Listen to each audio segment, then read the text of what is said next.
কাকরাইলে দুইটি রাজনৈতিক দলের সংঘর্ষে সহিংস পরিস্থিতি সৃষ্টি হওয়া প্রসঙ্গে সেনাবাহিনীর পক্ষ থেকে যে সংবাদ বিজ্ঞপ্তি প্রচারিত হয়েছে সেটি আপনাদেরকে একটু শোনাচ্ছি। কাকরাইলে দুইটি রাজনৈতিক দলের সংঘর্ষে সহিংস পরিস্থিতি সৃষ্টি হওয়া প্রসঙ্গে ঢাকা ২৯ আগস্ট ২০২৫ শুক্রবার আজ রাত আনুমানিক ৮টায় রাজধানীর কাকরাইল এলাকায় দুটি রাজনৈতিক দলের নেতাকর্মীদের মধ্যে সংঘর্ষ ও দাওয়াপাল্টা দেওয়ার ঘটনা ঘটে। এই সময় বেশ কয়েকজন আহত হন। পরিস্থিতি নিয়ন্ত্রণে আনতে সেনাবাহিনী ও পুলিশ মোতায়েন করা হয়।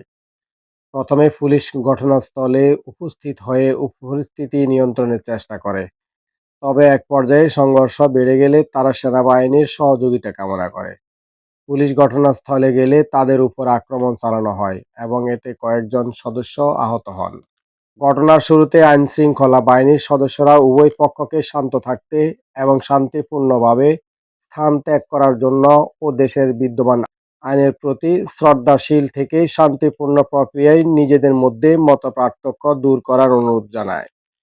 তবে বারংবার অনুরোধ সত্ত্বেও কতিপয় নেতাকর্মীরা তা উপেক্ষা করে মব ভায়োলেন্সের মাধ্যমে পরিস্থিতি অশান্ত করার চেষ্টা করে।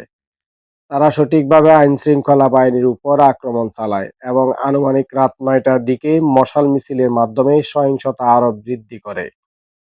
এ সময় তারা ইট-পাটকেল নিক্ষেপ করে এবং বিভিন্ন স্থাপনায় আগুন দেওয়ারও চেষ্টা চালায়।